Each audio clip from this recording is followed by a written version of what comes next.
The gravy hadn't even been passed around the Thanksgiving table when the interrogation began. So Emily, my mother-in-law, Margaret Whitman, adjusted her designer glasses, still teaching at that public school. I nodded, carefully spreading my napkin across my lap. Yes, still teaching AP Computer Science at Roosevelt High. Such a waste, she sighed dramatically, exchanging knowing looks with my father-in-law. All that education, and you're making what, $45,000 a year. My husband Tom squeezed my hand under the table. We'd been married 3 years, and his parents still couldn't understand why I chose to teach instead of joining a tech company like their precious son. And that car of yours, Margaret continued, warming to her favorite topic. A 5-year-old Civic. Tom makes 6 figures at Davidson Tech. Surely you could afford something more appropriate for the family image. I thought about the gleaming Tesla parked in my private garage in Silicon Valley, the one I used when meeting with investors. But here in suburban Chicago, my Honda Civic served its purpose perfectly. I like my car, I said simply, accepting the mashed potatoes from Tom's sister Jennifer. It's reliable. Well, at least one of you has a real career, Margaret smiled proudly at Tom. Davidson Tech just landed that huge contract with Global Education Solutions. Didn't they, dear? $20 million for their new learning platform?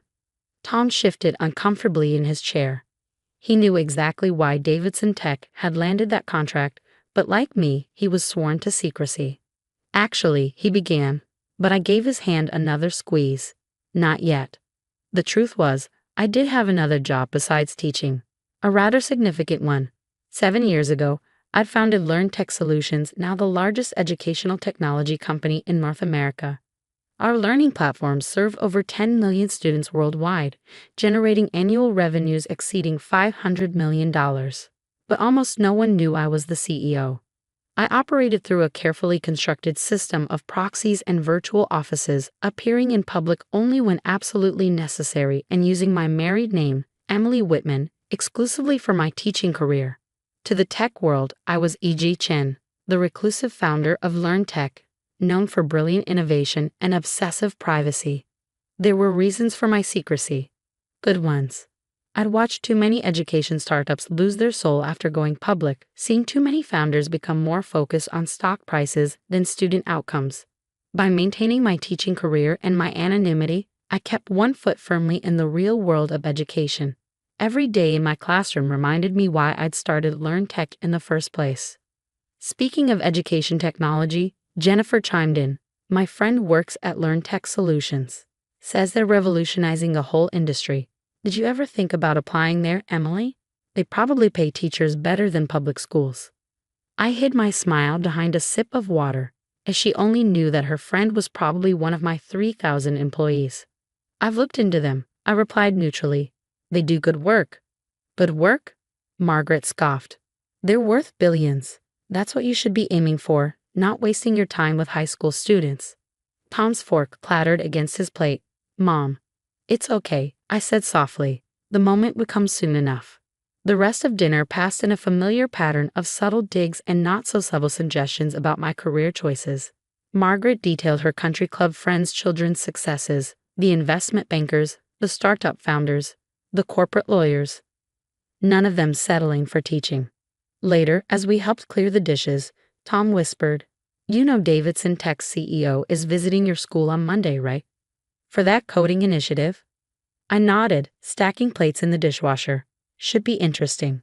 Mom and Dad insisted on coming too. They want to show off their connection to the project. They have no idea they'll be walking into your classroom. Life has a funny way of revealing truths, I said, thinking of the contract that had brought all this about. 2 months ago, Davidson Tech had bid on a major contract with Global Education Solutions, a $20 million deal to provide learning software to school districts nationwide. What they didn't know was that Global Education Solutions was a subsidiary of Learn Tech. We created it specifically to partner with promising tech companies, helping them develop better educational products.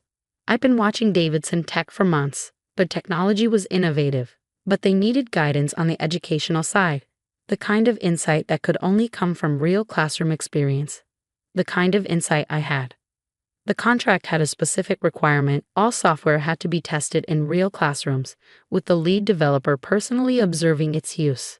Davidson Tech CEO, Michael Davidson, had chosen Roosevelt High for the pilot program, unaware that he'd be walking into the classroom of the very person who controlled his company's future.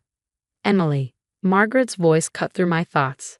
Are you going to help with dessert, or are you too busy daydreaming about grading papers?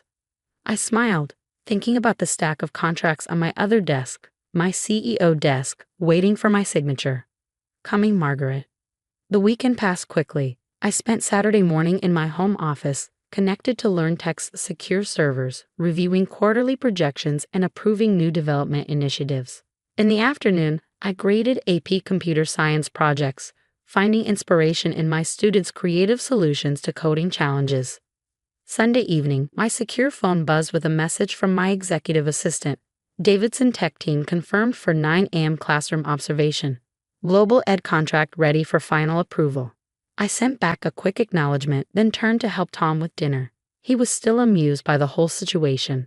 I can't believe they've never Googled you, he said, chopping vegetables. One search for E.J. Chen LearnTech would show your MIT graduation photo. People see what they expect to see, I replied. Besides, I had those search results carefully curated years ago. Try finding that photo now. The truth was, I'd gone to extraordinary lengths to keep my dual identity separate. The only people who knew were Tom, my board of directors, and a small circle of trusted executives. Even my assistant thought E.J. Chen taught as a hobby, not the other way around. Monday morning, I arrived at Roosevelt High earlier than usual, setting up my classroom for first period AP Computer Science. My students were excited about the visitors. It wasn't every day that tech executives observed their class. At 8:55, I heard familiar voices in the hallway. I still don't see why we have to waste time in some public school classroom, Margaret was saying. Surely Michael has more important things to do. It's part of the contract requirements, Michael Davidson's voice replied. We need to observe the software in a real educational environment. I adjusted my simple blazer, checked that my classroom's video conference system was ready, and opened the door to greet my visitors. Welcome to Roosevelt High, I said pleasantly. I'm Mrs. Whitman, the AP Computer Science teacher. The look on Margaret's face was priceless. Margaret recovered quickly, years of social training kicking in. Emily, dear, we didn't know this was your classroom. Michael Davidson stepped forward, extending his hand. Mrs. Whitman, thank you for having us. I'm Michael Davidson, CEO of Davidson Tech. Of course, I smiled, shaking his hand. We're excited to test your learning platform. My students are particularly interested in the adaptive AI components. He blinked, clearly not expecting such technical knowledge from a high school teacher. Before he could respond, students began filing in, their curious glances darting between our visitors and the unusually large display screen I'd set up. Please take a seat anywhere.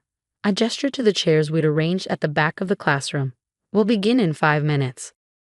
As the classroom filled, I noticed Margaret whispering urgently to Tom, probably demanding to know why he hadn't warned her. Tom just shrugged, his eyes twinkling with suppressed amusement. At exactly 9 a.m., I began my lesson. Today we'll be testing new educational software developed by Davidson Tech. We'll also be joined virtually by some other interested parties. I clicked a button, and the large display came to life. The familiar faces of LearnTech's board of directors appeared, along with several executives from Global Education Solutions. Margaret's eyes widened as she recognized some of the most powerful figures in educational technology. What she didn't realize was that they weren't here to watch Davidson Tech. They were here to watch me. Good morning, everyone, I said to the screen. Thank you for joining us. Shall we begin? Of course, Ms. Chen, replied James Morton, LearnTech's board chairman. We're eager to see the software in action. I heard Margaret's sharp intake of breath.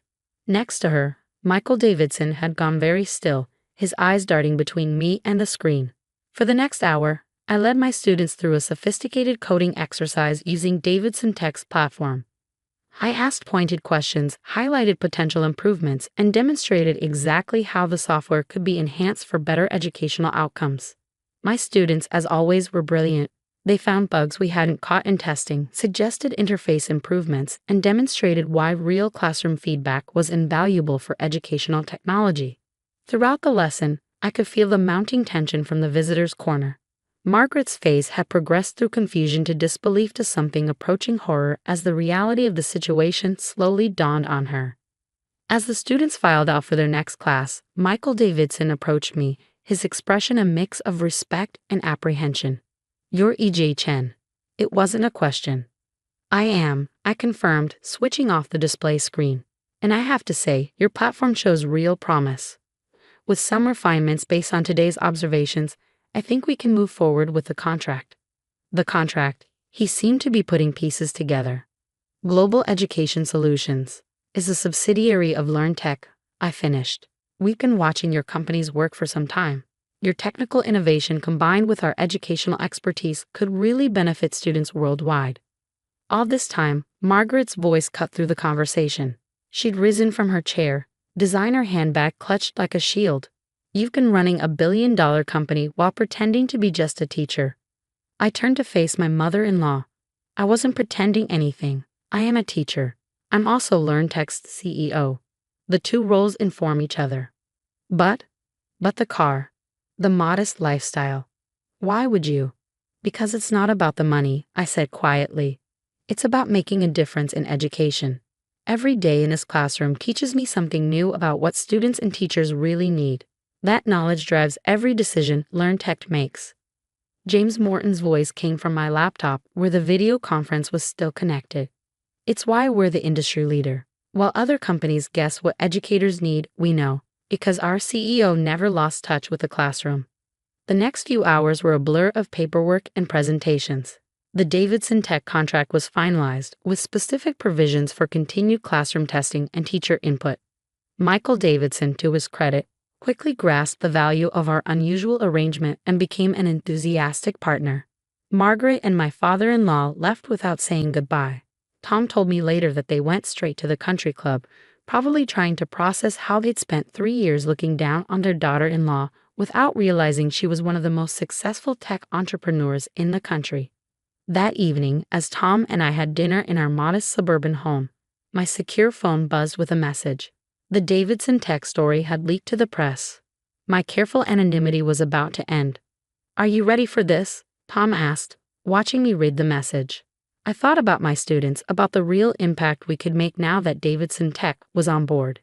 "You know what? I think I am." The story broke the next morning. Secret billionaire teaching high school. The double life of tech CEO E.J. Chen read the headlines. My phone didn't stop ringing. I went to work anyway. "Is it true, Mrs. Whitman?" my students asked as they arrived for first period. "Are you really the CEO of LearnTech?" "Yes," I said simply. "Now let's talk about today's coding challenge." They grinned and opened their laptops. These kids, they got it. They understood that titles and bank accounts weren't what mattered. What mattered was the work, the learning, the constant push to make things better. A week later, Margaret called. "I don't understand," she said, skipping any greeting. "You could have shut me up at any time. You could have shown up in a luxury car, bought a mansion, lived like someone who cares about appearances," I suggested. She was quiet for a moment. "I've been horrible to you." "You've been who you are," I replied, "just as I've been who I am." "And who is that, exactly?" I looked around my classroom, at the projects pinned to the walls, the eager faces of students arriving early to work on their coding. I'm a teacher who happened to build a tech company, or maybe I'm a CEO who never stopped teaching.